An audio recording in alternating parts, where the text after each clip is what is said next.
Hello, welcome once again to Pale Blooms and Beyond. Thank you for joining us today. If you do like the programming you see here, the musicians and artists that I visit with, please be sure and hit the like button below and also subscribe to the channel. David Atkins is an English singer, songwriter, and multi-instrumentalist who may be most known as a co-founder of early 70s folk rock band Curtiss-Maldoon. David used the stage name David Curtis, while the other founder was Clive Maldoon, born Clive Skinner. As Curtiss-Maldoon, there would be only one album released in 1971. Yes guitarist Steve Howe was featured as guest artist on the album, with whom David had played alongside previously in the band Bodast. Over the years, the album has become quite the collector's item, as well as a cult favorite.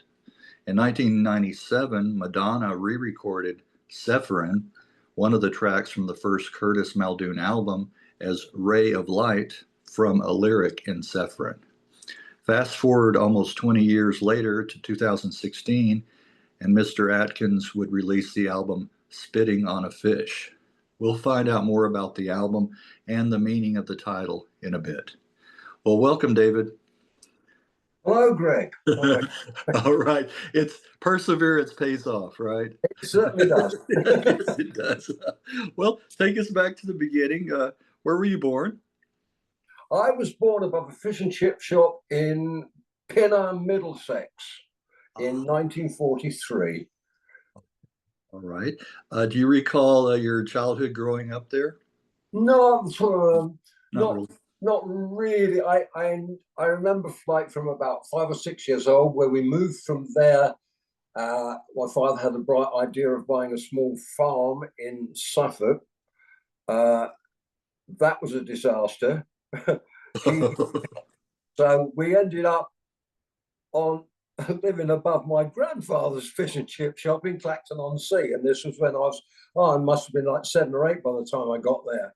And my father, through like trying to make the farm go, actually had to take another job in a plastics factory, and he ended up with TB. So like I didn't see him for about a couple of years until till I was sort of like, I don't know, 9, 10. Okay. Well, your family was a fish and chips magnet, weren't you? Eventually, they grew through that. They ended up. I mean, at 18, they left Clacton-on-Sea, and I turned pro with the band at Butlins Holiday Camp, which is convenient because that was at the time. But no, my mum and dad and like brother, they moved on. They got one of the first wimpy bars concessions in the country in a seaside place. That was a storming success, and they ended up buying hotels in Wales. Oh, okay. Well, do you remember? Okay. Do you remember what was the first musical instrument you learned to play? Well, my dad used to do George Formby imitation, which was like play. But he was a hell of a. Actually, my dad was very, very good looking back on it. And then when the skiffle came along in the very like the late 50s, which was sort of like tea-chest bass and washboard and that kind of thing. So he showed the guitars came along, and it was pretty similar to the banjos. That's how I ended up like the skiffle groups. My first ever live gig, I think, was at my secondary school when I was about 14, 15, and there was two of us playing guitar, a couple of washboards. I was going to say washboard, yeah. And have the washboard. And the other guitarist only knew one chord, E, so I told him to stay on that. But we went down an absolute storm. Did you? Okay. Yeah. But, I think of skiffle. I think Lonnie Donegan. Oh, absolutely. Yeah. But not to be. Lonnie Donegan was the first live band I saw. Okay. It was mind blowing because they were all actually jazz musicians and shit hot players. Yeah. And Donegan had a hell of a voice with a great range, and that trebly edge that you get with some singers that just sort of cuts you like a razor blade, Yeah, he was absolutely amazing, and I think I remember seeing to getting his autograph. But say that was at the time when bands like that would visit the local town hall or cinema and play, and you could go and see them. But not like those days are gone. Yeah, But Donegan, yeah, great. He was brilliant, much underrated. yes. We'll talk about some of the early influences, bands that influenced you. Yeah. Okay. Well, I think the first rock thing I ever. There was Presley, of course, but Elvis Presley wasn't. I think it was probably Little Richard. Okay. It was Little Richard and oh, Great Balls of Fire. Who's he? Oh, Jerry Lee Lewis? Jerry Lewis and Little Richard. I mean, Yeah. there was Elvis, but he was around about. But Little Richard was like in your face, man. Yes. In your face, and like that got me into sort of like rock and roll, and we progressed from a skiffle band to a rock band. Yeah, sadly, actually, a week ago, the guitarist with the Tremors, Jack Jacobs, he passed on. Oh, did he? Yeah, Sad. yeah. Wow. So only Spike and me left, the bass player and me left of that band. Just But that was great times. I mean, we tended to do the holiday camp in the summer and Germany in the winter. Oh, all right, all right. So we ended up in Hamburg, of course, where everybody does. There was the top 10 on the Star Club. We were in the top 10. The Star Club was around the corner.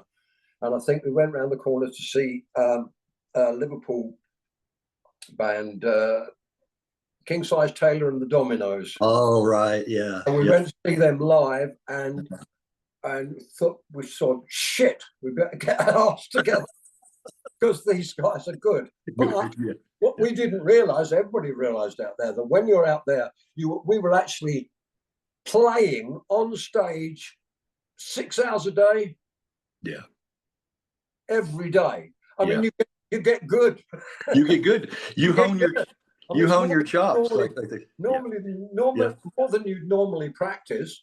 But yeah, a few guys out there. It was the drummer for Hendrix. He was at the top 10 with some band. But yeah, saw met a few nice people. Came back and did that for a few years, basically. Yeah. So you're talking about the Tremors? Yeah. Yeah, the Tremors. Yeah. Beat band. You guys played beat music pretty much. We pretty much, when we were successful, we were pretty much doing what was popular at the time, and people loved to see us. Then we did a tour with I forget who was top of the bill. Could have been like Adam Faith and a few other people, but there was the Liverpool band called the Undertakers. Oh, right. Now, the Undertakers, it was the strangest thing I've ever heard, because Undertakers, Jackie Lomax, they were great, but they were playing very different stuff. And I remember they came on after us on one gig, and it was almost silence at the end of it.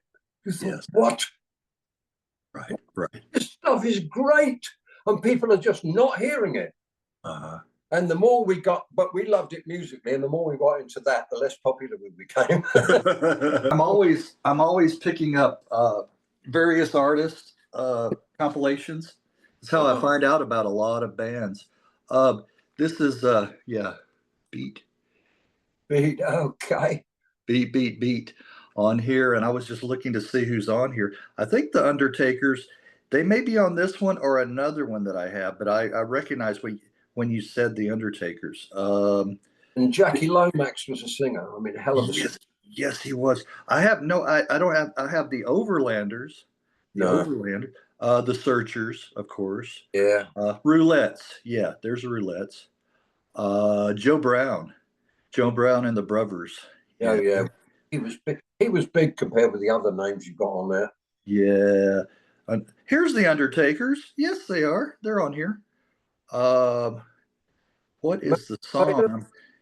Do the Undertakers. Yeah. And then Everybody Loves a Lover.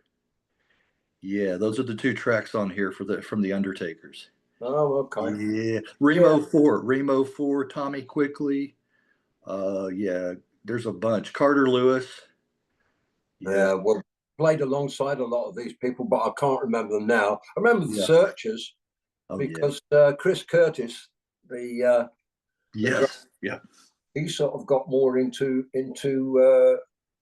like production and entrepreneurial side of things, Right. but he died quite early, Yes, he actually, did. Chris. But Yes, yeah, he did. nice Yeah. guys, some nice guys there. I like their sound. You know, their harmonies and the Yeah, guitar. Similar to the Birds. You know, that kind of jangly guitar that that's they have. right. Yeah, but that was the yeah. I can't remember his name. Sort of like ginger haired. Oh, like he was a rhythm guitarist, and he did give them their quite unique sound. That sound, yes, they were one of my top groups. Well, you guys with the Tremors, you did release a few singles, Uh, well, but they didn't really go anywhere, huh? kind of. Well, ironically, I wrote this thing called like "You Don't Love Me Anymore," which was sort of like a bit of a laugh thing, and people said, "Oh yeah, do it." But then I didn't write anything else for about 30 years. Yeah. And so when we come in for the second single, it was just sort of like, oh, let's do a sort of like a couple. We had no idea what we were going to do, and that was Philip's record. And no, the next couple were nothing. I mean, the producer wasn't really interested, Yeah. uh, and I don't think we were either. We're sort of caught unawares because we just sort of been going out and like gigging, and until the Beatles came along and said, hey, write your own stuff, be Yeah. good. I mean, it was what. Um, Yes. you know, we were average to pretty good sort of like pop band at the time, but I was an average to not very good lead man. I wouldn't think you wouldn't exactly compare me with Freddie Mercury. Right. Yeah. It's, it, it, That- it, as I was going to say, if yeah. I do right, but Yeah. it was a fatal combination of big ego and small self-esteem. Oh, okay. Yeah. Right. Kind of a A lethal contradictory. combination. Yes, right, right. I can see that. Yeah. Well, yeah. I don't think anybody, could quite compare to Freddie Mercury. Oh no, Even any lead no, man. I did take the extreme. My God, like one of the best bands and the best, certainly the best front man ever. I don't. Yes. You can improve on that. Right. Right. Exactly. No, I don't think so either.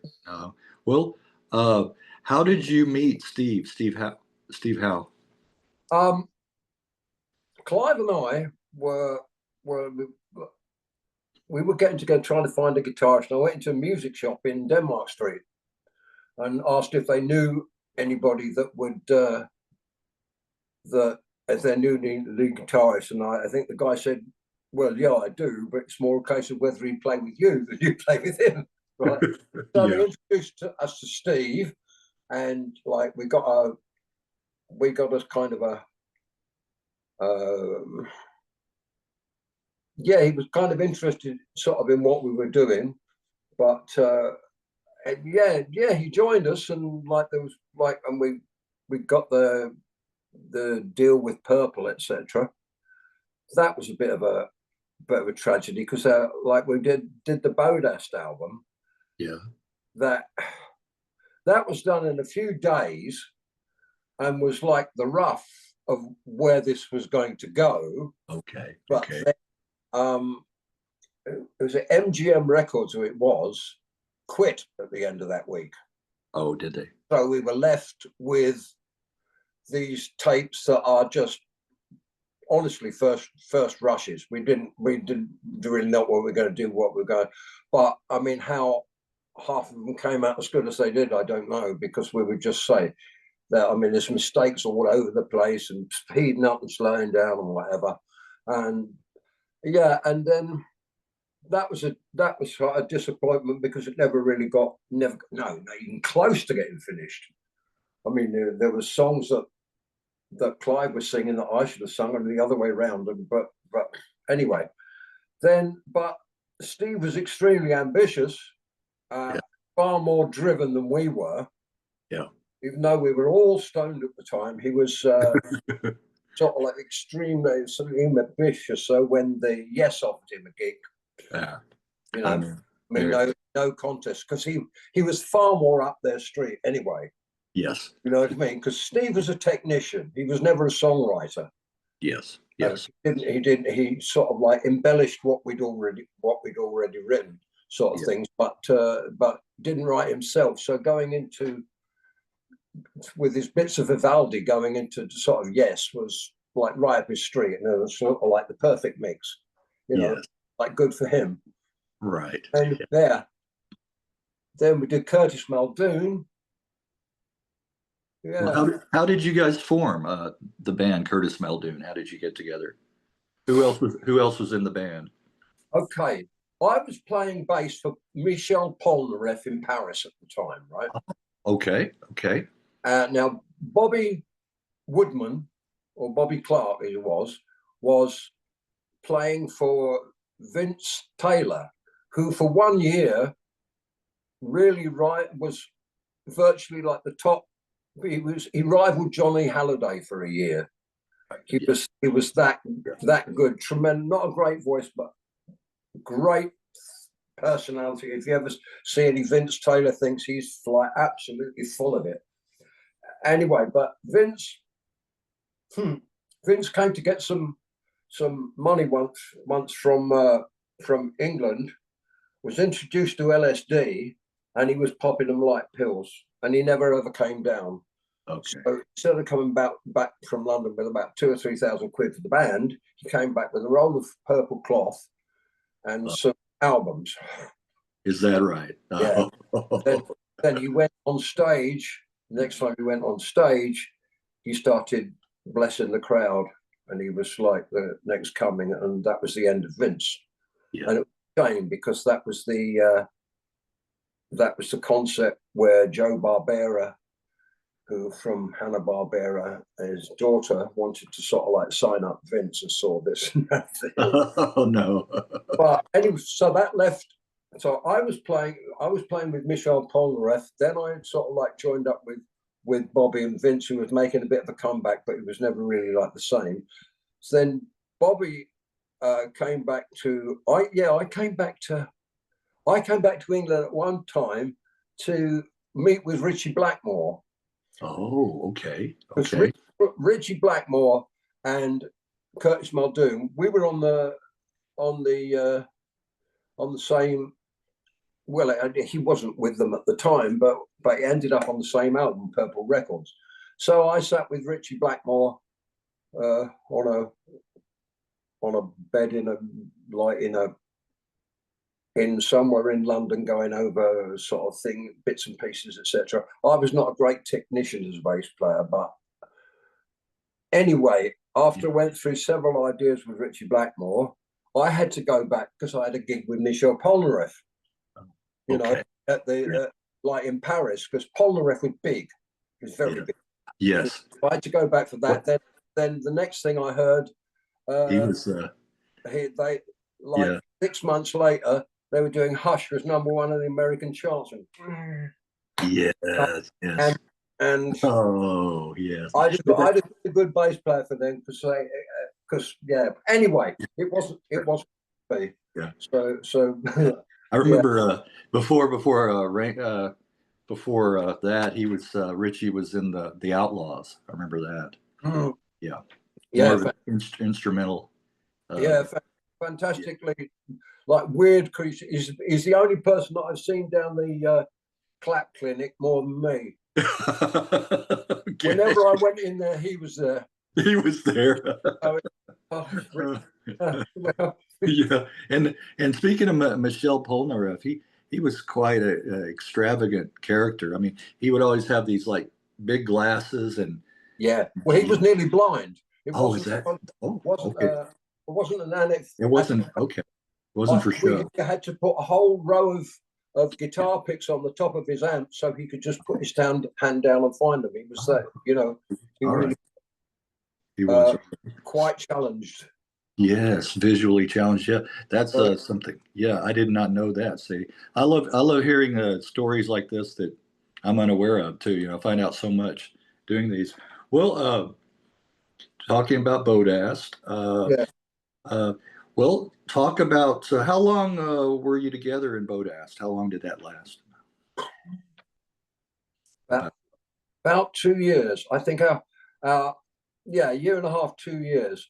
Um, I think our greatest moment, my greatest moment, actually was sort of we were supporting when Chuck Berry came across for the first time since since he'd been made huge by the Beatles and the Stones.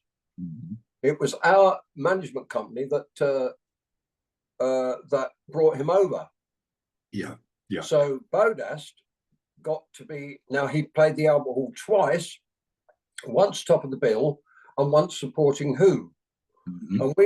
And we were supporting like on both days. So I've actually been on the Albert Hall stage like 4 times. Have you? Okay. So when they brought it across, the guy said the management company said, "Well, who do you think? Do you know anybody that back Chuck Berry?" And I said, "Yeah, Bobby and me, no sweat." You know what I mean? And we Yeah. had Mike O'Neill on piano. They had a hit when he was called Nero and the Gladiators. Yes, it's another instrumental band. Yeah, yes, yeah, Right. Well, yeah. Mike O'Neill was a piano player, and right, Chuck Berry came along. They missed him at the airport because they expected an entourage. No, he just slipped through with him and his guitar. And he Yeah. turned up like when we rehearsed on the stage the first day, and he just sort of went through 2 or 3 things. And I said, "What key?" And he went, "That." I went, That's cute. Everything was F sharp, Uh, like B flat. I yeah, mean, no rock and roll keys because he learned his rock and roll from accompanying a piano. yeah, Now, yeah, for a piano, B flat is lovely. yeah. For a guitar, it But ain't. we get, You but know, guitar, no, not so so much. forget E A G. No, it was like F and F sharp and anything. But when we said, I remember saying to him, "Well, any idea what order you're going to do these?" He goes, "Nah, might not do these anyway." I went, Yeah. "Oh, okay." He said, "Look," he said, "when I do that we stop, and when I do that we rock." I went, "Okay, Okay. right." So we went on the first night. It was fucking amazing. Yeah. It best. I mean, we were right on it. Uh-huh. I mean, right on it. I remember even Steve coming out of the audience going, Yeah. and it was Hey, terrific because I yeah. think it's at least a Yeah. couple of the Beatles were there and a couple of the Stones were there. Oh, okay. It was so, Did, so it was did, a hell of an audience, yeah. and we were tremendous. I, And on the one where we were supporting the Who, oh, okay. this was there was about now to hear like not Townsend, what the singer, what's his name? Oh, Roger Daltrey. Roger Daltrey. Now to hear him saying it, there was 20 or 30 rockers came through the front doors because these guys, this was their man. They decided these were all like what would you call Hell's Angels, etc. Yeah, They yeah, just walked in the theatre. Nobody wanted to stop them. yeah. He says 20 or 30. I'd say 200 or 300. Wow. Okay. Well, I mean, I mean, there were so many of them that Chuck Berry's set ended when he started playing Sweet Little 16. They all came over. Security couldn't stop them. They Yeah. all came over, and Mike O'Neill and I made for the fucking exit quickly because already Yeah. had one of these sort of Yes. guys down the front looking at me, skinny in my straw hat, playing Yeah. next to his idol. He's going, Oh, yeah. "Oh, okay." So the minute they started coming up, we left, and the last thing I remember was Bobby still hammering away and Chuck with his It's guitar over. doing it. It would have made a wonderful picture, but nobody got that because it was chaos. Yeah. And Yeah. that was the gig that sort of basically banned uh, banned rock groups from the Albert Hall for the next 10 years. Really, Oh, did it? I mean, Did it? I mean, just loads of figures. I just have, you know, I'd have to say 100, 200, you know, never mind 20, 30. 20, 30, the security might have sort of like put off a bit. But these were en masse. It was amazing, but we were terrific. Yeah. Then we went to play. Did you get, let me ask you this, playing Chuck Berry, did you get paid? Did you get paid for the show? I don't remember. Okay. Because he was notorious for jilting the backup band. He was a skinflint. He was a skinflint. I've heard stories. Tell them about it. Absolutely. I mean, on that gig, we were that good that, well, say we came off, and I mean, I had Barry Gibb, I remember, said to me, "Nice one, man." And so did like Who guitarist, you know, Townsend. Went, yeah, great. I mean, we were, as I can say without any shadow of doubt, he did not have a better pickup band than us. Than you, yeah. And it didn't matter what he played because we knew it backwards. Yeah, you know what I mean. Right. So, like Speak at 16. Yeah, you, no swab. No, you were the perfect backup band. Yeah. Oh, we were the perfect backup band. You know, we were. And I say, I wasn't technically the greatest, but I really knew where the offbeat was. You know, and I was good at that. But then we moved to the Usher Hall, Glasgow, that was covered in velvet curtains all around the stage. If you can imagine filling a bucket full of cotton wool, sticking it over your head and yelling, that's what that's what it was like. We couldn't get the sound to get off the front of the stage. I crept nearer and nearer to Bobby, going, Yes. But you know, but it was possible because it was just like acoustically horrible. Oh, was it? And then, and that's when Chuck went off us and decided it was our fault. Oh, so he wanted to blame you, yeah. Yeah. We were to blame, you know what I mean? Yeah. Well, speaking of Scotland, did you ever play the Apollo? I don't know, I might have done. Probably because we, at one point when we won Curtiss-Maldoon, we backed up Elton John, who did a tour of Scotland. I've just heard stories about how high the stage was. It's like, I mean, the audience is like way down there. Yeah, you were like, you know, way up in the air. You know, it was a very high stage. I can't call that, but possibly not. But you know, did so many gigs around Britain, like, you know, 40 years ago. Right. It's been no, 50 years ago. What am I talking about? Yeah, I wanted to hear about the Curtiss-Muldoon, the 71 album. Yeah. You had quite a lineup of backing musicians, and Martin Birch engineering. You know, he'd worked with Fleetwood Mac, Deep Purple, Jeff Beck Group, and Wishbone Ash. Yeah, some big heavy hitters. Yeah, done in Abbey Road. Yes, that's right. That's right. That's right. Yeah. How was it recording there? Yeah. Well, fine, because I mean, you don't get any sense of history with it because it's not a unique studio. It's just a great big place ready for whole orchestras, and they just box off a little bit. Do you know what I mean? Vocal boards and sort of like with screens, so it was just a bit of an aircraft hangar place. But yeah, it was good. It was good doing it. Yeah. Did the engineers still at that time wear the white coats, or did they stop? No. I've heard those stories. No, he was a bit more relaxed than that, as I recall. Okay. Yeah. They had eased up a little bit. Well, I just wanted to mention some of my favorite tracks. See if you can recall, maybe get your comments on those. Fly Like an Eagle. Do you remember that one? Yeah. Yeah, that's one that I like. Oh, really? Yeah, and that's not the Steve Miller song either. No, certainly not. No, that was mine. Yes. Yeah. Well, it's difficult because you look back, and I mean, I haven't heard those things in years anyway.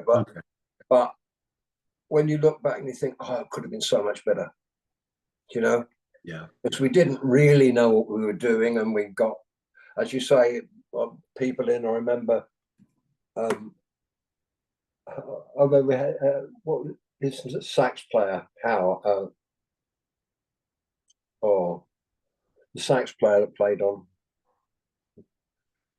Yeah, but no, forget it. Yeah, Fly Like an Eagle. didn't quite reach its full potential. I tell you what was surprising, and that we should have done, was Man from Afghanistan got picked up by a couple of American bands.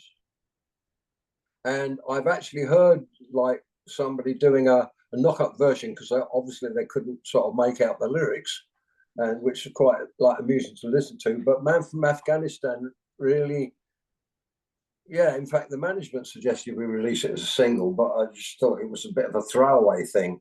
Yeah, yeah. But that's it. Often with 3-chord throwaway things, they touch a nerve somewhere, you know. Yes, they do. And you get something like sort of Fly Like an Eagle, which is sort of on emotional. Yes. Howie Casey. Howie Casey, yeah. Yeah. I had to look that up. Yes. Yeah, Howie Casey. He had a big sort of like reputation, because there was one thing where like he did a solo on one, which was sort of like good, but I thought he would, you know, I thought he could, but such was his stature that when I suggested he did it again, so I felt like all the eyes turned at me. Right. Well, you know. Yeah. Well, he had a band too. What was his backing band? Howie. Oh, don't know. Can't remember, but he turned up all over the place. Yeah, he was like a Scouse. I believe he was a Liverpool saxophonist. Yeah, very, very, very good. I could look that. Oh, here it is. Howie Casey and the Seniors. Yeah. Ah, Seniors. Yeah. Wow, he worked with Tony Sheridan. Yeah. He worked with quite a few. Oh, everybody up there. He was the sax player. It tended to be like that in a way, because BJ Cole was the slide player. Oh, you know, the guy I just talked to yesterday. I mentioned that. Really? We were talking. Yes, slide guitar. I said he's my favorite. I love. Yeah, that was good. Absolutely. Yeah, every he played with so many different bands and on records, and I just love that sound. I love that. Oh, absolutely. Yeah, if you wanted a slide player, he'd be the guy. He's the one to go to. Yes. And it tended to be like that. And it was sort of like two or three guitarists. Big Jim Sullivan was probably like the best reputation. Yes. And like, of course, and those that went in. Well, all the biggest at the time. I mean, the best, of course, was Jeff Beck, but he didn't really at the time. And geez, you see his like more recent stuff, and it's just mind blowing. Right. And I thought, well, when you call me a multi-instrumentalist, I cringed because I can't play anything properly. Right. And he was really the only solo musician I could think of that put out records, I mean, just instrumental, Yeah. I can't think of another one, No, well, he was that good. He was that good, exactly. He was that good. I mean, it was like difficult for Howie Casey and the Seniors, because not many people wanted to listen to an instrumental band, Right. Exactly. Guitarists at the time. I mean, of course, there was Hendrix, who was just like Hendrix and Clapton and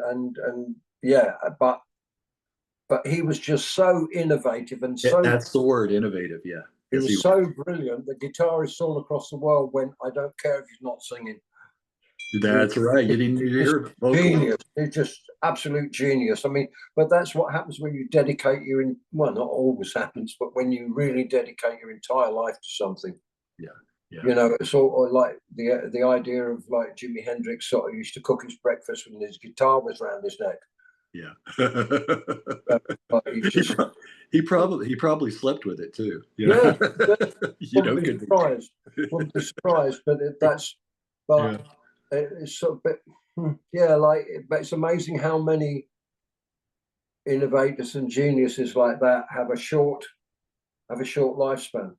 Yes. I mean, Clive Maldoon said to me, he said, I'm never going to make it to 30. Oh, did he? Okay. He did.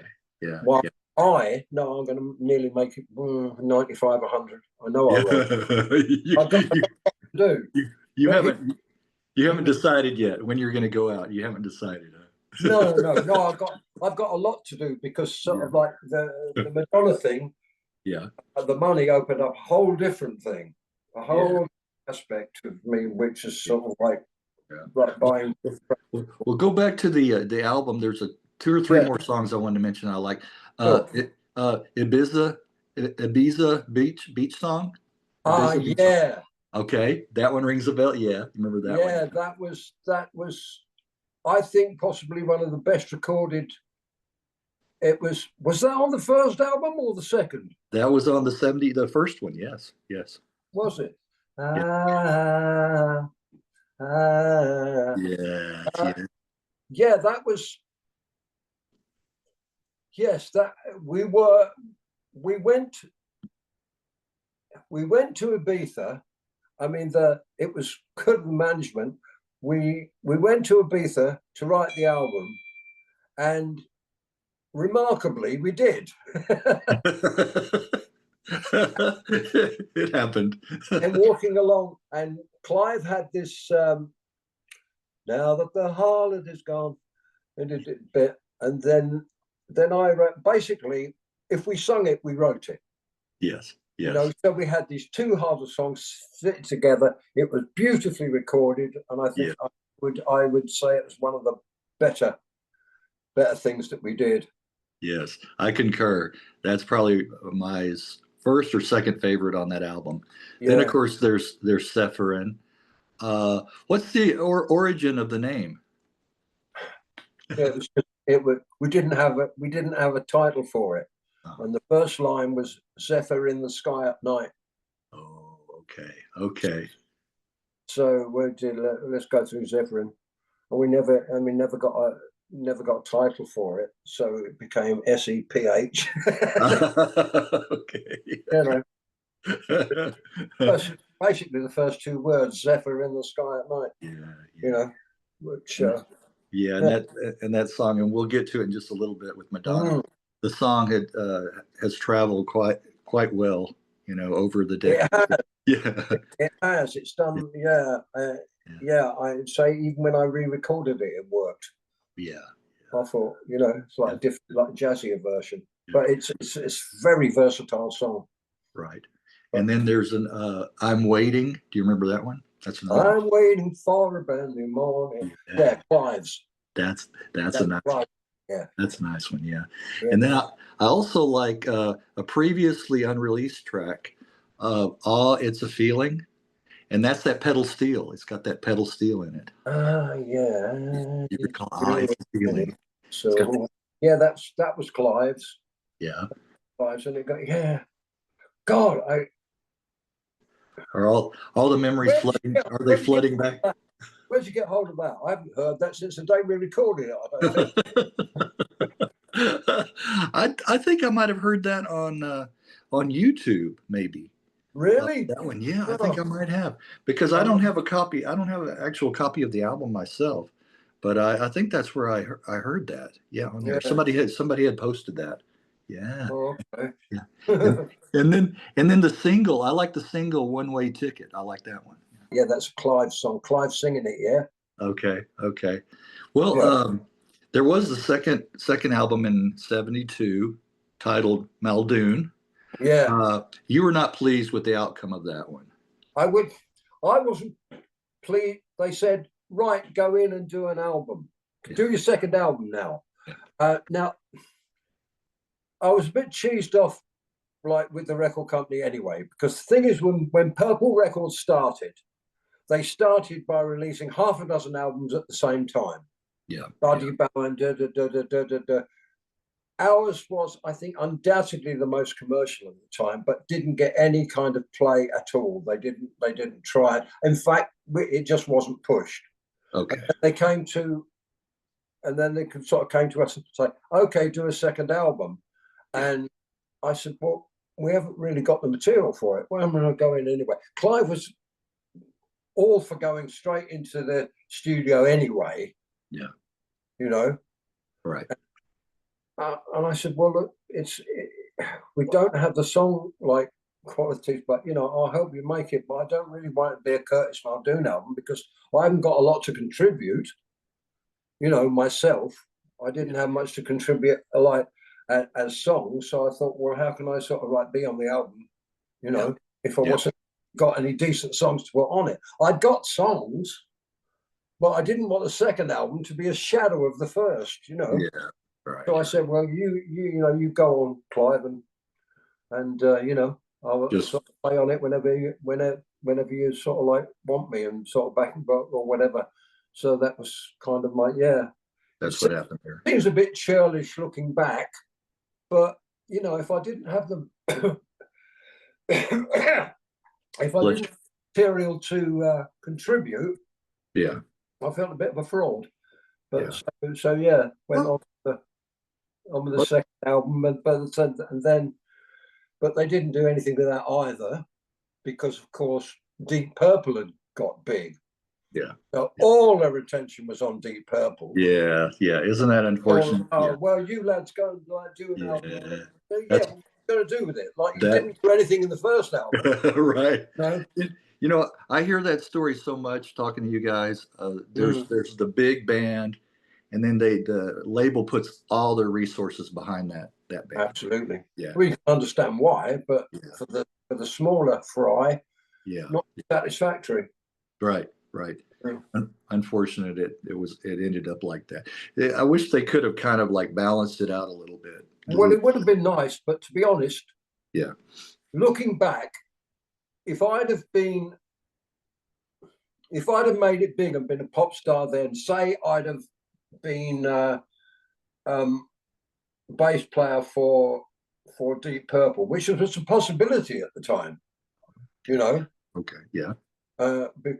But they wanted sort of like I remember they sort of like spoke to me and said, "Well, are you as good as Stevie Winwood?" I mean, well, this is like, you know, apples and pears here. I mean, like no, I'm not, and sort of thing. But but that wasn't the satisfactory answer for them. So they got Nick Simper.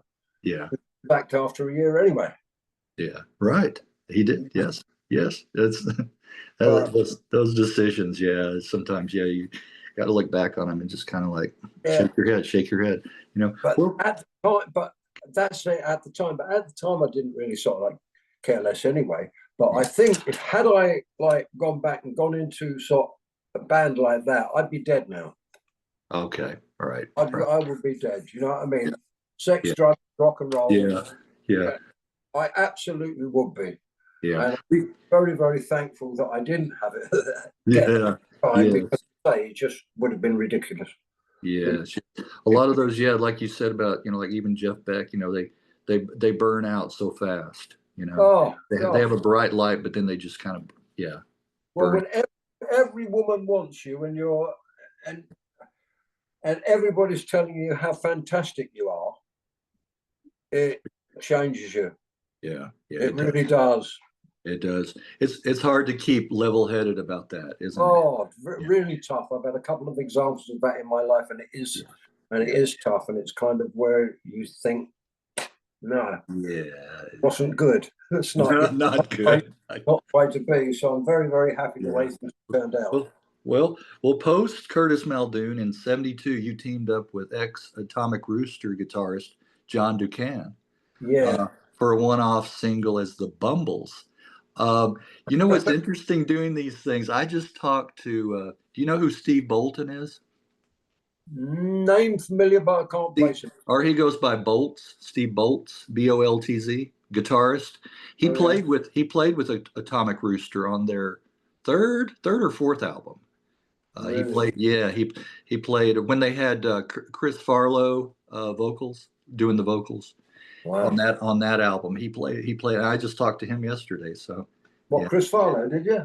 No, not Chris. He's still around. I talked Steve, the guitarist. Steve. Okay.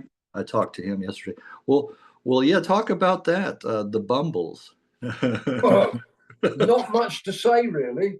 Yeah. I had this sort of like, I sat down with John and we just had this silly idea, and the record company said, "Oh yeah, do it." Yeah. It was the most pointless exercise I've probably ever had. Was it? Okay.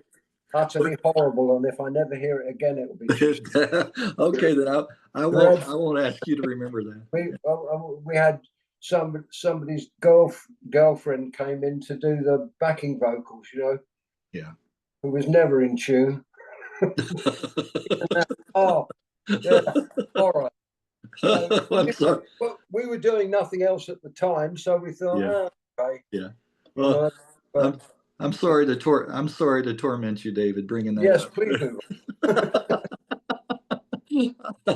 Well, well, Clive died young in 1978. Yeah. Yeah. Yeah. Wow.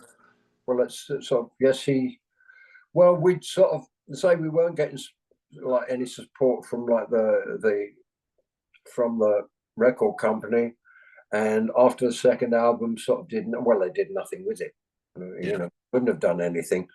And then Clive and I drifted apart, and then he was only living around the corner, but he used to sort of like take downers every now and again, you know. Yeah. Nebutol and Mandrex. We can get which Mandrex to you was I can't remember the name of it, but it was a very sort of like sexy downer. Anyway, he took back 2 or 3 of these Nebutol or whatever with some Guinness, and they stuck in the back of his throat, and he choked to death. Wow. So, funnily enough, had he sort of like taken the drugs, he would have probably been all right, but he didn't. He choked. Yes. And it was days before I found out, and that was really tough. Yeah. Wow. Yes. Methaqualone.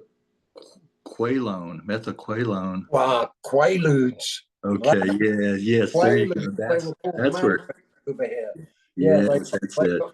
they just got taken off the scene quite quickly. They were. Yeah. And it was production was halted in the mid '80s due to widespread abuse and addictiveness. Yeah. Unlike the stuff today, right? Right. Exactly. Horse tranquilizers. Yeah. Yeah. I lived in LA for a couple of years, and when I oh, did you? And when I look at it now, whoa. Yeah. You know, I mean, there's like nearly 1 million homeless just in California. Yeah, you're right. Appalling. And here it's the same on proportion. But anyway, that's the music thing. Yeah. No, that's all right. That's all right. Well, what did you do like in the 80s? I want to kind of try to bridge that gap before we start talking about Madonna. What did you do in that interim, that period? Basically I just sort of like worked for a living. I sort of like had a dog. My favorite thing was probably getting van driver's job, where I could take the dog and we would go out and sort of do what we had to do and come back, and life was all right. Then I went to what kind of dog? What kind of dog? Smith. He was golden retriever mother and a border collie father. Oh, a mix like that. So he was beautiful. He was every kid's cartoon idea of a dog. Of a dog. We have a reason I ask. We have a Labradoodle. Oh, okay. Yeah, a poodle and a Labrador. Well, beautiful. I mean, anything with a Labrador in it, you're going to get a nice. Oh, you're right. That's all I've had in my life is Labradors. Yeah. And there have been purebred Labradors up until this one. But yeah. So I'm a dog person. Yeah. Yeah, me too. Well, I got him as a puppy, and I had him all his life till 15. Yeah. You know, and that was just sort of like sad. Oh, it is. It is a sad day. Right. But yeah, but what did I do? Yeah, basically sort of like ordinary jobs and gigs in the evening with Roger Wagner. And we got pretty powerful little, well, it was a duo rather than a trio, because he used a drum machine, but such is my bass playing ability that I can even make a drum machine rock. we were like, you know, when there was places to play, we were playing 2-3 days a week kind of thing, or at least a couple of days a week, and very popular. We were good. we were good. Did you record anything during that time period? Well, Roger is on the Spitting on a Fish album. Okay, we'll get to that. We'll get to that. Yeah, he was on there, but we didn't record anything as sort of like, no, because I mean, recording something and getting it out, I mean, it's something you need to record something, but then what? Yeah. You know, that's what it is today. I mean, in the old days, you'd sort of go out and sort of like do the big gigs, and the big gigs would sell the album. Yes, and it's the other way around. It's the other way around. Yeah, today it is, and everybody and their uncle has a home studio. Yeah. So Bob's your uncle. Yeah. Including me. Yeah, and yeah. Well, a couple of the Spitting on a Fish things were recorded here. Okay. I mean, like, what was it? Lighten Up Your Life was just like me multi-tracking at home, and then I sort of got it mixed into a studio. But okay. So you got a little experience doing that engineering and doing that. Well, I engineering, no. Yes, I mean, there's several songs now that I need to get down, but the whole process, computers. I mean, in the old days, it was sort of like, at best, like a four-track tape recorder. You would put down your rhythm, you put down, you'd have this, and you bounce these together, and it was quick. Yeah. It didn't seem it, but it was quick because you've got what you've got, and there was an energy to it. Now you want to put down a bass line, you're still there 45 minutes later, deciding what tone you want to use on it. Yes. Do you want to blend it with this track, and all that impetus goes. It's gone. Yeah. Because you're there doing this. I don't want to do this. I just want, so if anybody out there wants to come down, sort of like, who wants to sort of like be an engineer. Yeah. I've today it's become too clinical today. Why, and it's very, very hard sort of like not to use sort of like auto tune and click everything together, and you know what I mean, and then you get this machine music which you're hearing a lot, but it doesn't have that spontaneity. Somebody else doing this, Yeah. What is that word I'm looking for? It's not organic. It's not organic. Yeah. It's certainly not. It's, yeah. You couldn't get the Beatles sounding out like the Beatles liked. You know what I mean? The Beatles leapt out of the speakers. Yes. Really did. Just this liveness that you can get, like that we got with, say, Chuck Berry at the Albert Hall. You couldn't bottle that. It was just so perfect. It becomes an emotional experience rather than just listening to the notes or something else. Yeah. And you can get that, which the Beatles did on their early recordings, then that's fabulous. But I can't get it messing around with this shit here, and I want to. Yeah. In the home studio. Yeah. Well, let's get up to Madonna. 1997. Producer William Orbit suggested she might consider recording Sepheryn, and she did in a way. It turned out a very hyped up techno dance version. Yeah. Right. Yeah. Do you like her version? Yeah, I mean, it's okay. I mean, it wasn't really hers. She was a singer, but it doesn't really go much further than that. Yeah, I mean, yeah, it's all right, because Alva was sort of like really, I don't know. It was like from a dream that Clive had. Yeah. And it was like a very spiritual dream, because 1,000, maybe more, came rushing through my door. He actually sort of wrote this. What happened there was that Clive's niece, this is when you get in your 80s, you know, and names escape you. But Clive's niece was working with William Orbit at the time, doing vocals. He was very, very good at vocals. He played the backing track. She sung Ray of Light or Sepheryn over it, and it was a perfect match. Oh, okay. And then this was presented to Madonna, who basically just took Christine Leach. Oh, that's okay. Basically took her voice off, put her voice on, and that she got it. Oh, and rewrote one verse. As they say, change a word, take a third. Yeah, right. Yeah, which is basically what happened. So Clive and I ended up with a third between us, but Clive had gone by this point. Yeah. So he never actually saw. Yeah. But so that's basically what happened. I mean, Madonna wanted a little bit more of it than she got, but wasn't very keen on Curtiss-Muldoon being a part of the setup. Well, that's just too bad, though. Right? Well, it is. Well, but she could have got away with it. She does a lot, you know. But, But Christine said, no. You know, this is my dead uncle and Dave. You know, you're not going to. So we ended up. Yeah. Well, you know, talking about that ripping off and things like that, you know, you talking earlier about Yes, you know, Roger Dean, you know, the artist for all the Yes albums.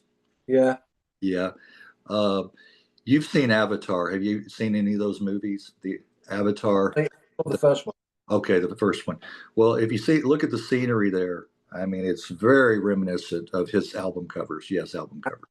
Yeah. Especially like the stones or floating in the sky, the land floating in the, those kind of things. And so Roger, he sued, you know, for copyright or for infringement. You know, I mean, they're basically using his artwork. That's what he thought. But then, of course, the movie, what is his name? Cameron. Yeah, Cameron. You know, they had all the money in the world. They could hire the best attorneys, and that's all you need. That's right. And he didn't get anywhere. They shot it down. He didn't. He filed his lawsuit, but they rejected it. You know, even though if you look at it, it's definitely ripping off his artwork. You know, it's the same thing. So I just thought I'd throw that in there too. Yeah, well, it's definitely a fact. I knew one girl who had sent some stuff to Madonna, and Madonna came out with this track that was, and she sort of like sued Madonna for about 2 years, and then, but she got a battery of lawyers, and one day her lawyer came out and said, "It's over, it's finished, you get a thing," you know. Yeah. It's the old case of David versus Goliath, you know. It is. But you think, well, how rich it doesn't make her any more popular acting like she's not a popular lady, you know. And just, you think, well, how much money and control do you want? But this is what what sort of like people with lots and lots of money sort of be like, they go, well, I just want more of it. Yeah. Well, we won't go political here, but Elon Musk comes to mind. You know, we won't go there down that rabbit hole. The album Spitting on a Fish. Yeah. 2016. Go ahead and explain what the title means. Well, I had, now Bulgaria is going to come up in my future, but I had some friends over, and her daughter was about 10 years old, and we saw a fish in the Thames, and she said, "Oh, is that a spitting fish?" And it just struck me, oh, spitting on a fish.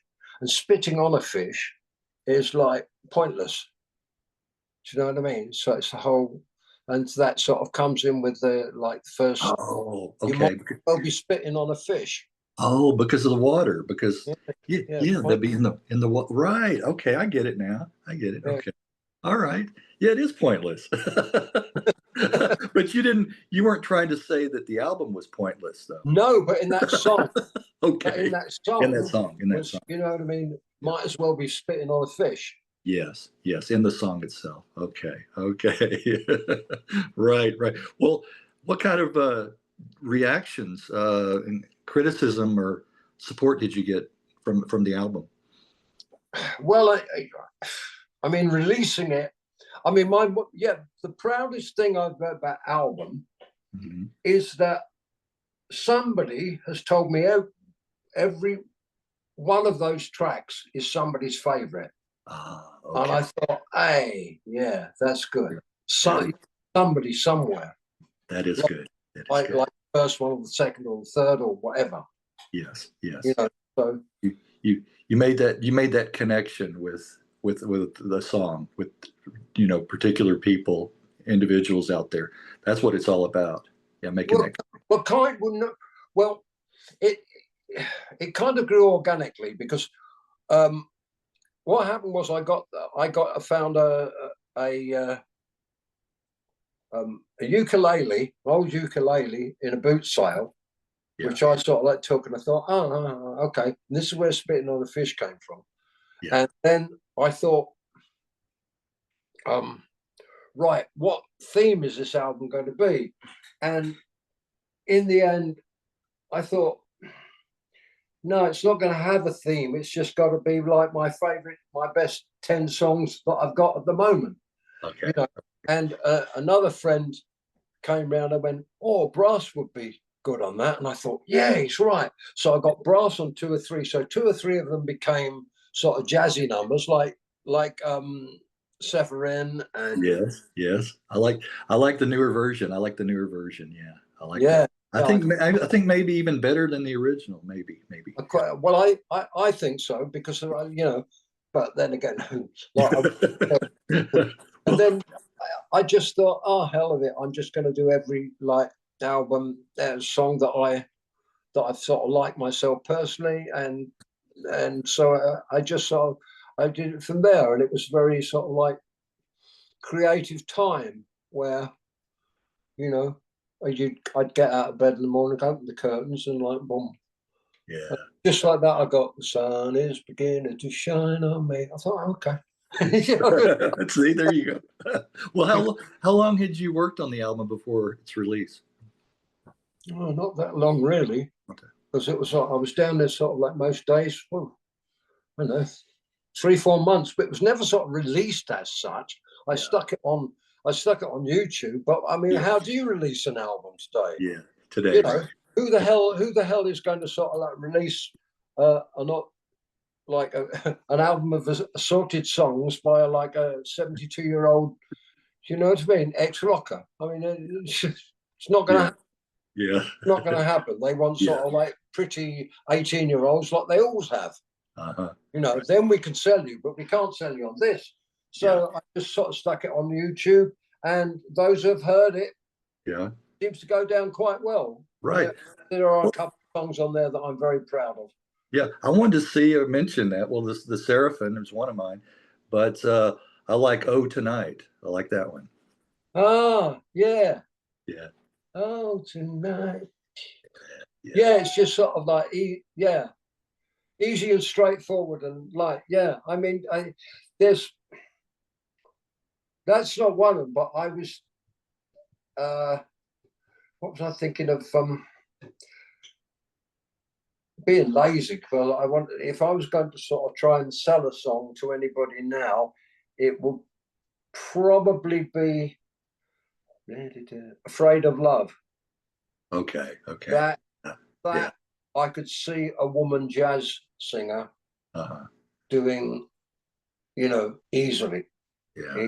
That's like, it's and Christine actually did a version of it. Well, I mean, I got Christine in to do the version of it, and I stripped back I'll send it to you. I stripped back the backing to basically guitar and like one note keyboards coming in halfway through, and I much prefer it. Other people say, I like yours more, but for me, I prefer it because I think it's maybe, I wouldn't say a woman's song, because of course it applies to everybody, but it's I think a lot of women can relate to it. A lot of like men, but I mean, this is the age where it's difficult for men to be men. It really is. If you get angry, you're a bully, and if you cry, you're a wimp. Yeah, that's right.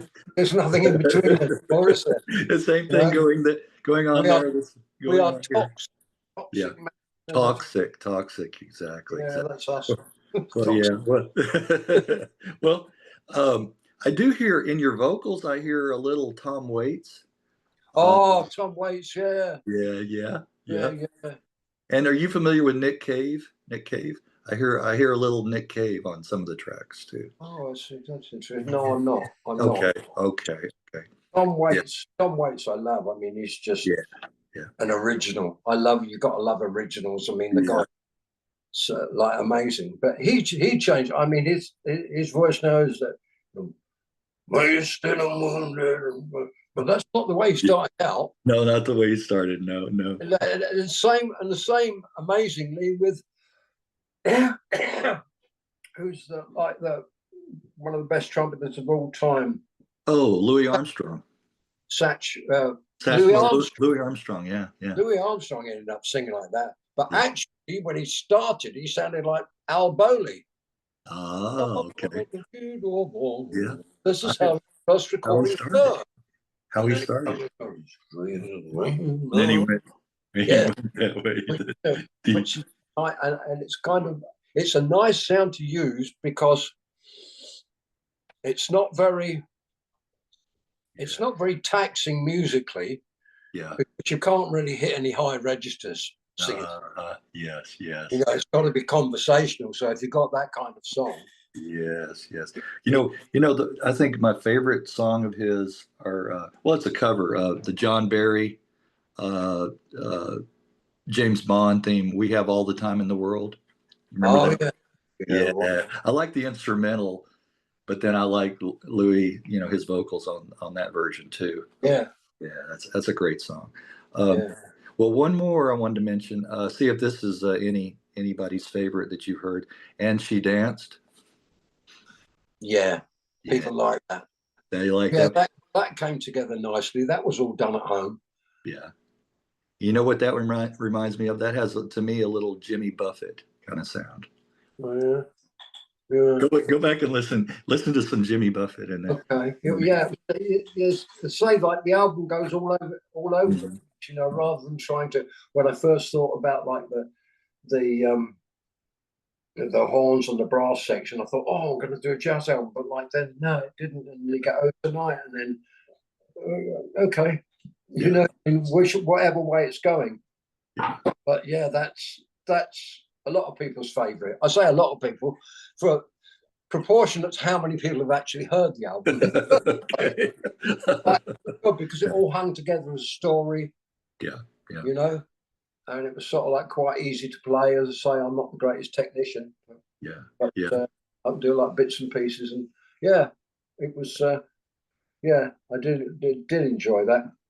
And probably my favourite of all though is Little Soldier. Oh, okay, that's another one. Yeah. Because again, I surprised myself with a lot of this because I didn't really consider myself to be a storyteller. Yeah. But if you got something like Blue Like You or And She Danced or Oh Tonight or Good Night, that's another little one. I was almost going to call that sort of a soldier's phone call home. Right. And Little Soldier. I mean, they're all kind of stories, and I think, it's quite amazing because I never really thought of myself, or never was kind of a storyteller in my songs, but it turned out that I am. Yeah. The real you came out. See? Yeah. It was always there. There. Absolutely. Yeah. Well, did you have a chance to play the songs live? No. Okay. I mean, yeah, I know with COVID and not really. I mean, had I done it, wouldn't have made much like impact on anybody because nobody would have heard of them like before. It's just no. I never really bothered. That's No. Well, I think it just shows, proves the point that if you do what you like and you enjoy, it's going to reach an audience, and people are going to appreciate that. You can't as a musician. I'm not a musician, but I don't think you can go around just trying to please everybody else. No. You can't try and write a hit. You're on the road to nowhere. Yeah, exactly. You've got to do what you like, really love doing, want to do, and then you then hopefully something will work. But it will never work if you're sort of trying to contrive, unless you're sort of like a team like we sort of like did all that sort of Britpop stuff in the did like all the poppy stuff in the 70s, Waterman and Waterman Aikman, yeah. Yes, right. Oh, they did. They had their fingers on a lot of different bands. They did for about a year or two, but it kind of works like that very often. I mean, they say that Brian Wilson, all his best songs in an 18-month period, all of them, from beginning to right up to God Only Knows, which is probably one of the favorite songs of all time. Absolutely fabulous. But and like similar with the Beatles for us, but it's a longer. The Stones defy time. they still write pretty good songs. You know what I mean? They certainly do. They certainly do. Yeah. Especially Keith Richard. Oh yeah. There's so many. I met him. I met him a couple of times actually. Yeah. He's like nice guy. He's like nice and like Yeah. Could you understand? Could you understand him when he talked? Oh, of course. What? Okay. Like he was only born down the road. Of course I am. What are you implying, sir? Yeah. That's funny. Oh, Keith, yeah. Just like a London accent, isn't he? But I think we've covered quite a bit, don't you, David? I do. Yeah. Okay. You do. Want to do a follow-up anytime? I'll be here. Okay. Well, now that you know how to log on and get into it, right? Hey, the first time I think I told you the first time I did it, it was difficult for me to get it all set up. So, but then once you do, it's the audio and video basically. You got it set up. I still can't understand why like no audio came through on the map. Yeah, I don't understand. We got it done. Yeah, we got it done. See, we got it done. All right, David. I would shake your hand if I could, but all right. My dear, look after yourself. All right, you too, and all the best to you. Okay, David. Thank you. And I will send you a copy of this, probably in a week or so, and then and you can post it wherever you'd like to, and it'll also be on my channel. So, all righty. All right.